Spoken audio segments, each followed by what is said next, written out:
Hello বন্ধুরা, welcome back to আমার channel Saraswati blog. আজকে আমি চলে যাচ্ছি প্লেনের কাছে।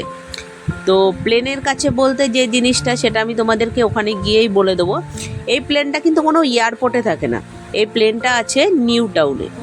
তো নিউ টাউনে যাওয়া যায়, তারপরে আমি তোমাদেরকে সমস্ত কিছু একটা লাইক করে দিও। আর কারো মনে যদি কোনো প্রশ্ন থাকে সেটা আমাকে কমেন্টে জানিও। আর তুমি যদি আমার চ্যানেলে নতুন হও তাহলে অবশ্যই সাবস্ক্রাইব করে বেল আইকনটা অন করে দিও। আর তুমি যদি অলরেডি সাবস্ক্রাইব করে রাখো, থ্যাংক ইউ সো মাচ। তোমরা দেখতেই পাচ্ছ সামনে যেটা, ওটা হচ্ছে বিশ্ব বাংলা। এটা আমরা সবাই জানি, যারা যারা চিনি। তো যারা চেনো না আমি তাদের ক্ষেত্রে বলে দিলাম যে এটা বিশ্ব বাংলা একটা রেস্টুরেন্ট। তো এখান থেকে আমাদেরকে বাঁদিকে চলে যেতে হবে। এই বিশ্ব বাংলা রেস্টুরেন্টটা আছে পুরোপুরি প্রপার নিউ টাউনে। তো আমার খুব ইচ্ছে একদিন ওখানে গিয়ে খাওয়া দাওয়া করার। যদি কোনো দিন আমি যাই তাহলে অবশ্যই আমি তোমাদের সাথে শেয়ার করব সেটা। তো আমরা বিশ্ব বাংলাটা ছাড়িয়ে চলে এসেছি।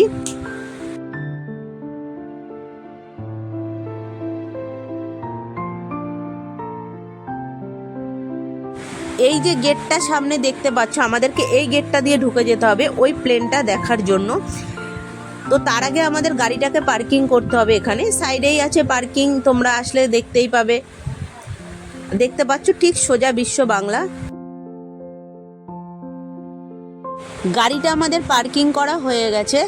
এবার আমাদেরকে যেটা করতে হবে সেটা হচ্ছে আমাদেরকে প্লেনটা দেখার জন্য প্রথমে টিকিট কাটতে হবে। তো আমি প্রথমেই এখান থেকে টিকিটটা কেটে নেব। তো এখানকার টিকিট এক একজনের মাথা পিছু হচ্ছে 30 টাকা করে।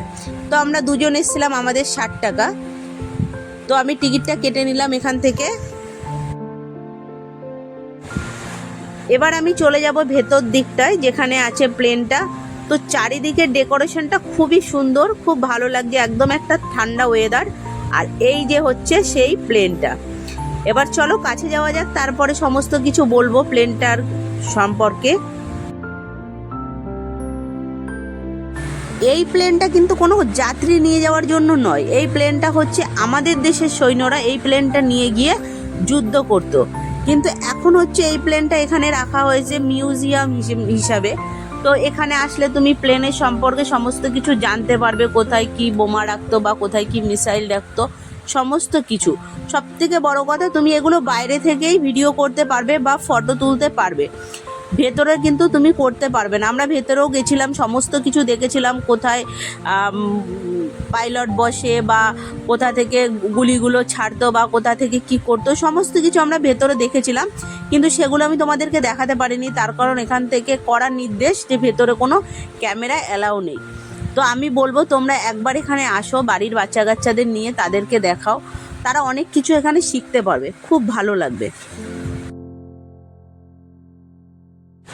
প্লেনটা এত বছর ধরে যে রাখা আছে এখানে, তারপরেও এতটা সুন্দর চকচকে। এই প্লেনটা কিন্তু কার্গিল যুদ্ধতেও গেছিলো। তো তোমরা ভিডিওটা দেখতে থাকো, ভালো লাগলে অবশ্যই লাইক করে দিও।